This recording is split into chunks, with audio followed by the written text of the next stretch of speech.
बिस्मिल्लाहिर्रहमानिर्रहीम। अस्सलाम वालेकुम नाज़रीन थप्पड़ तनाज़ा में हारिस रऊफ़ की वार्निंग पर जान छूट गई।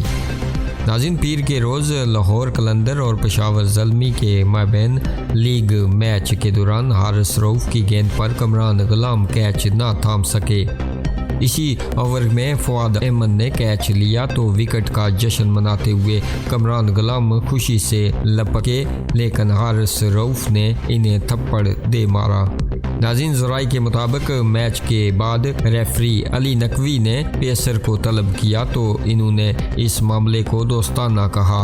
मैच रेफरी ने इन्हें मुस्तकबिल में मुताद रहने की हिदायत करते हुए समझाया कि ग्राउंड में इस तरह के हंसी मजाक से खेल की शोहरत को नुकसान पहुंचाना दुरुस्त नहीं है।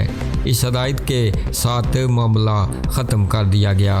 नाज़रीन, ज़राई का कहना है कि चूँकि मामला एक टीम के 2 खिलाड़ियों का था, इसलिए संगीन करार नहीं पाया।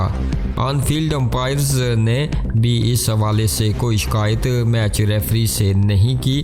खिलाड़ियों को वाक़े के बाद ग्राउंड में हंसते खेलते भी दिखाया गया।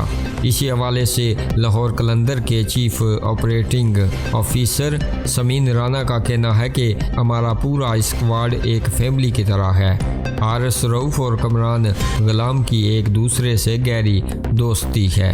हारिस गुस्से में अपने दोस्त को मारने का सोच भी नहीं सकता।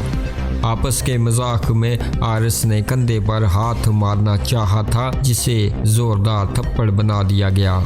इन्होंने कहा कि हारिस रऊफ़ और कमरान गुलाम की इससे पहले और बाद की वीडियो भी देखनी चाहिए। लाहौर कलंदर के खिलाड़ी मुतरक हैं और मुल्तान सुल्तान के खिलाफ क्वालिफाई पर तवज्जो मरकूज है।